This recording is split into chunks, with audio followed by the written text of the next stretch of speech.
For over 30 years, the battleship was considered dead, obsolete in an era of carriers and missiles. But last week, President Trump announced its unexpected revival, the Trump-class battleships, which are said to be bigger, faster, and 100 times more powerful than any before. But is this the ultimate power projection? Or a risky, multi-billion-dollar gamble in modern warfare? We've got the full breakdown, specs, controversies, and what it means for the Navy right now. First, let's begin with the announcement itself. On December 22, 2025, President Trump, flanked by Secretary of War Pete Hegseth, Secretary of State Marco Rubio, and Secretary of the Navy John Phelan, unveiled plans for what he's calling the Trump-class battleship as part of a broader initiative known as the Golden Fleet. This is aimed at revitalizing American shipbuilding, boosting naval strength, and sending a clear message of deterrence to adversaries like China. Trump described these ships as the fastest, the biggest, and by far 100 times more powerful than any battleship ever built. He emphasized that they would be cutting-edge vessels, equipped with the latest technology and built entirely in American shipyards to create thousands of jobs. The lead ship will be named USS Defiant, designated as BBG-1. And the plan starts with building at least 2 vessels, with potential expansion to 10 and eventually up to 20 or 25 hulls. These would serve as flagships for the U.S. Navy, integrating with carrier strike groups, surface action groups, or operating independently. Navy Secretary Phelan echoed this, saying, "We're going to make battle groups great again," and noting that in future conflicts, the key questions will be, where are the carriers and where are the battleships? Now, why call it a battleship? Historically, battleships were massive, heavily armored warships centered around big guns, like the iconic Iowa class from World War II, which displaced around 57,000 tons fully loaded and mounted 9 16-inch guns. The last U.S. battleship, USS Missouri, was decommissioned in 1992, and since then, the Navy has shifted toward aircraft carriers, guided missile destroyers, and cruisers. Battleships became obsolete with the rise of air power and precision missiles, no more lining up broadsides to slug it out. But the Trump class is being revived under that classic name to evoke American naval dominance, drawing inspiration from Theodore Roosevelt's Great White Fleet and the Iowa-class legacy. However, this isn't your grandfather's battleship. It's more accurately a large guided missile warship or arsenal ship concept, updated for the 21st century.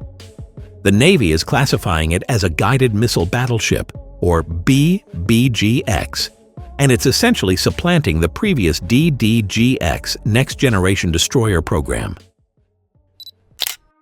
Let's talk specs.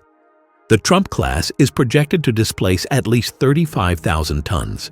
Some sources say 30,000 to 40,000 tons, making it roughly 3 times the size of a current Arleigh Burke-class destroyer, which comes in around 9,000 to 10,000 tons. Length is estimated between 840 and 880 feet, with a beam of 105 to 115 feet and a top speed greater than 30 knots. That's comparable in length to the old Iowas, but lighter and faster, thanks to modern materials and design.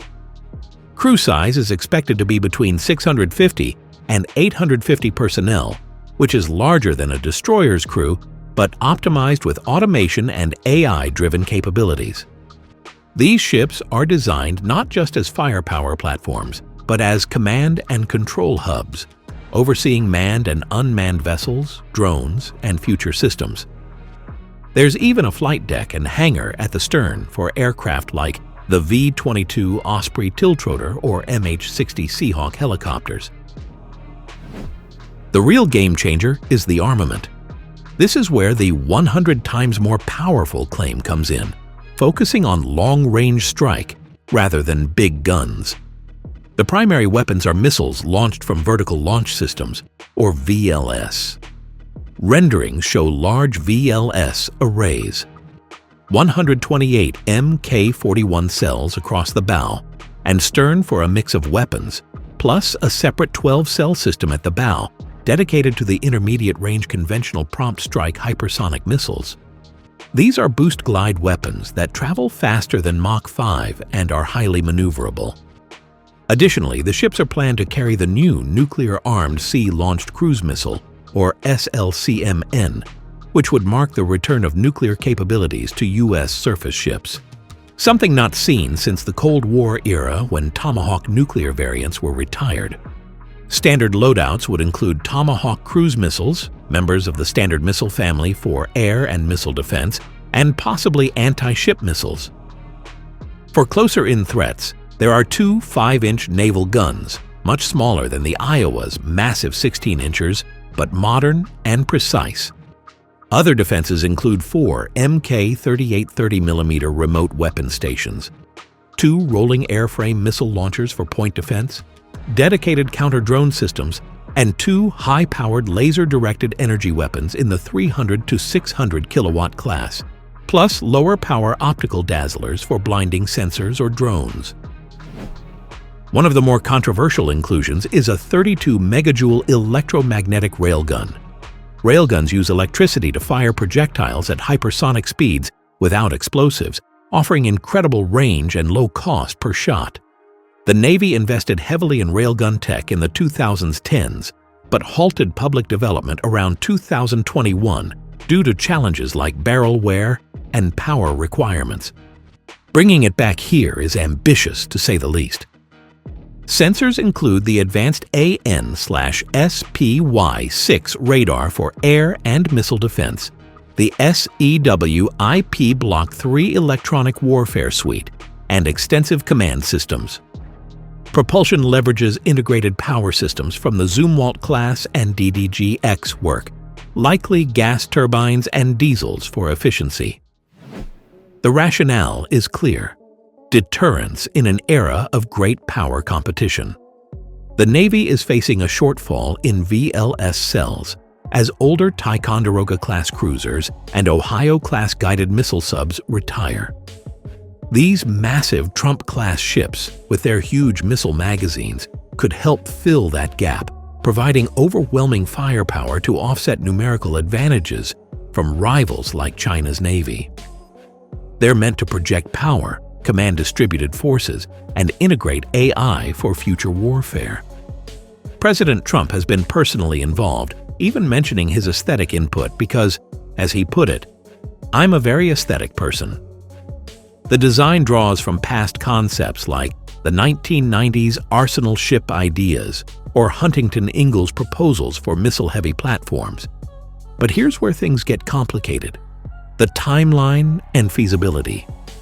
Trump said construction would start almost immediately, maybe in about 2.5 years. However, Navy officials have clarified that design efforts are just beginning, with sole-source contracts awarded to shipbuilders like General Dynamics Bath Iron Works, Huntington Ingalls Industries, and designers like Leidos Gibbs and Cox. These contracts run for up to 72 months, or 6 years, meaning detailed design work could extend into 2032. Actual construction of the first ships isn't expected until the early 2030s, with more details coming in the fiscal year 2027 budget request. Launch, trials, and commissioning would add years after that. So, we're looking at potential service entry in the mid to late 2030s at the earliest, if everything goes smoothly. Cost is another huge question mark. No official figures yet, but estimates range wildly from $5 billion to $15 billion per ship, depending on final design and numbers built. For context, the canceled Zumwalt-class destroyers ended up costing over $10 billion each after the buy was slashed from 32 to just 3. The planned DDG-X destroyers were pegged at $3.3 to $4.4 billion. Building these massive tech-heavy ships in small numbers could drive costs sky-high due to lack of economies of scale. The U.S. shipbuilding industrial base is already strained. Yards are backlogged with current programs like Virginia-class subs, Ford-class carriers, and Constellation-class frigates. Relying on just a few experienced builders for large combatants adds risk. Historical precedents aren't encouraging. Programs like Zumwalt or the Littoral Combat Ship faced massive overruns and cuts. Critics argue this concentrates too much capability and risk in few hulls. No matter how powerful, a warship can only be in one place at a time, and often in port.